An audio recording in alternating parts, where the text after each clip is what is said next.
এবার যে খবরের দিকে নজর রাখবো, 12 লাখি চাকরির দরে ডিরেক্ট মেল করে অযোগ্যকে জানানো হলো যোগ্য, অযোগ্যকে জানানো হলো টেট উত্তীর্ণ।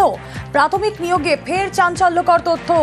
আরো বিস্তারিত জানাবেন অর্ণব হাজরা, প্রতিনিধি থাকবেন আমাদের সঙ্গে। তার আগে আরো একবার আপনাদের জানিয়ে রাখি, 12 লাখি চাকরির দরে ডিরেক্ট মেল করে অযোগ্যকে জানানো হয় তিনি যোগ্য, অযোগ্যকে জানানো হয় তিনি টেট উত্তীর্ণ। কথা বলবো আমাদের প্রতিনিধি অর্ণব হাজরা রয়েছেন সঙ্গে। অর্ণব, দেখো, প্রাথমিক নিয়োগ দুর্নীতির একাধিক চাঞ্চল্যকর অভিযোগ এসেছিল। এবার কলকাতা হাইকোর্টে মামলা করে একেবারে ইমেল স্ক্রিনশট দিয়ে এক পরীক্ষার্থী সুদীপ কর্মকার, গোবরডাঙ্গার বাসিন্দা, উত্তর চব্বিশ পরগনা, সে অভিযোগ করলো 28 এপ্রিল 2022 প্রাথমিক শিক্ষা পর্ষদের সচিব এই মেল অ্যাকাউন্ট থেকে তার আইডিতে একটি মেল আসে, সেখানে জানানো হয় সে অর্থাৎ সুদীপ কর্মকার সে টেট অযোগ্য থেকে টেট উত্তীর্ণ হয়ে যোগ্য হয়ে গেছে এবং তাকে তার 24 ঘন্টার মধ্যে ঠিক তার পরের দিন 29 এপ্রিল 2022 প্রাথমিক শিক্ষা পর্ষদের দপ্তরে গিয়ে কাউন্সিলিং এ পার্টিসিপেট করতে হবে।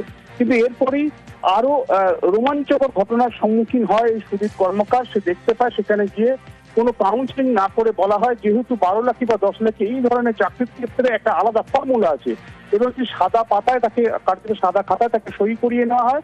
এবং এরপর প্রথমে তিনি 10 লাখ টাকা দিয়েছিলেন 2021 সালে, এস ঘোষ গাইঘাটার এক বাসিন্দার মাধ্যমে তার যে সওদা হয়। তারপরে আরো অনলাইনে 2 লক্ষ টাকা দেন। মোট 12 লক্ষ টাকা দেওয়ার পরেও তিনি যখন চাকরি পান না, তারপরে একাধিক পুলিশের অভিযোগ হয় এবং এই পুলিশের অভিযোগ হয় গোবরডাঙ্গা থানায়। পুলিশ কোন রকম তদন্তের গা করেনি। এরপরে কলকাতা হাইকোর্টে তিনি মামলা করেন।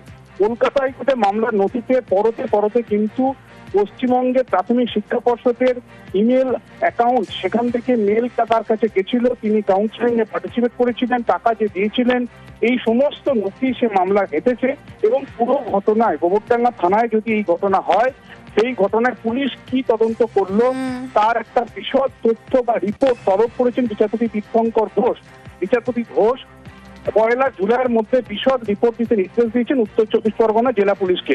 এবং এক্ষেত্রে থেকে সব থেকে যেটা বড় বিষয় যে বিভিন্ন সময় দেখা গেছিল 7 লাখ, 10 লাখ, 12 লাখ এবং সব থেকে যেটা বাগদার অঞ্জনের কথা, এটা বাগদার ক্ষেত্রে যে বারবার অভিযোগ আসছিল সেখানে মুড়ি মুড়কির মতো চাকরি বিক্রি হয়েছে। কিন্তু বাগদা থেকে একটু বাইরে গাইঘাটার এই অভিযোগ, গাইঘাটার ওই যুবক যে 12 লাখ টাকা বিনিময়ে চাকরি দেওয়া সওদা করলো, ইমেলে ডিরেক্ট ইমেল প্রাথমিক শিক্ষা পর্ষদের সচিবের কাছ থেকে তিনি পান। তিনি টেট অযোগ্য থেকে যোগ্য হয়ে যান 2014 সালের, কিন্তু চাকরি তিনি পাননি।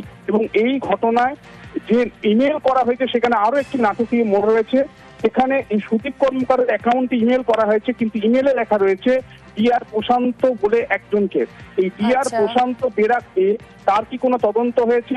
একবার বিচারপতি অমৃতা সিনহার বেঞ্চে মূল মামলা যখন হয়, তখন প্রাথমিক শিক্ষা পর্ষদের একটি স্ট্যান্ড ছিল যে প্রাথমিক শিক্ষা পর্ষদের ওয়েবসাইটে নাকি হ্যাক হয়েছে এবং তাদের ইমেল আইডিও হ্যাক হয়ে থাকতে পারে। কিন্তু তার তদন্ত কি, তার কি তথ্য রয়েছে, কোনো কিছু নেই। অর্থাৎ সবকিছু মিলেই এই নিয়োগ প্রক্রিয়ার মধ্যে একটা গোঁজামিল বা সবকিছু মিলে যেটা নজর থাক অর্ণব।